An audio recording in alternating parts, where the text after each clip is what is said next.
জিন হলো এমন একটি বিশেষ জাতি যাদের নিয়ে মানুষ প্রাচীনকাল থেকে বিস্মিত, এমনকি যাদের নাম শুনলে মনের ভেতরে একটি অজানা ভয় কাজ করা শুরু করে।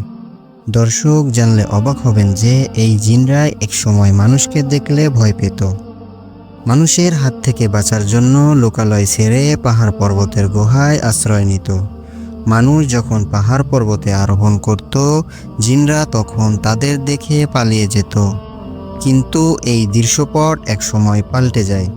তখনকার দিনে দূরবর্তী কোনো সফরে যাওয়ার পথে মানুষ পাহাড়ে রাত্রিযাপন করতে গেলে পাহাড়ে উঠে বলতো, এ এলাকার বাসিন্দাদের দলপতির কাছে আমরা আশ্রয় প্রার্থনা করছি। তখন জিনরা ভাবতে লাগলো, আরে আমরা যাদের ভয়ে পালিয়ে বেড়াই তারাই তো এখন আমাদের কাছে আশ্রয় চাইছে।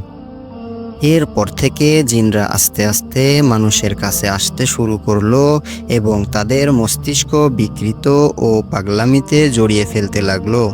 পবিত্র কোরআনে ইরশাদ আছে, وَأَنَّهُ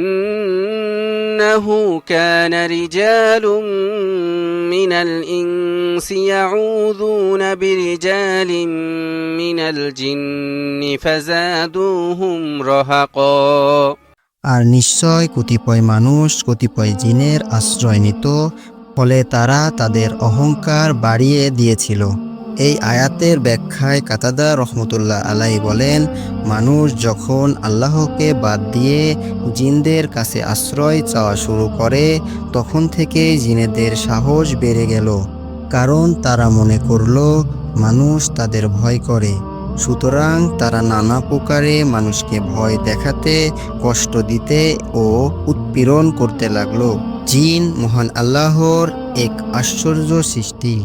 তারাও মানুষের মতো নারী, পুরুষ এবং ভালো মন্দ উভয় শ্রেণীতে বিভক্ত।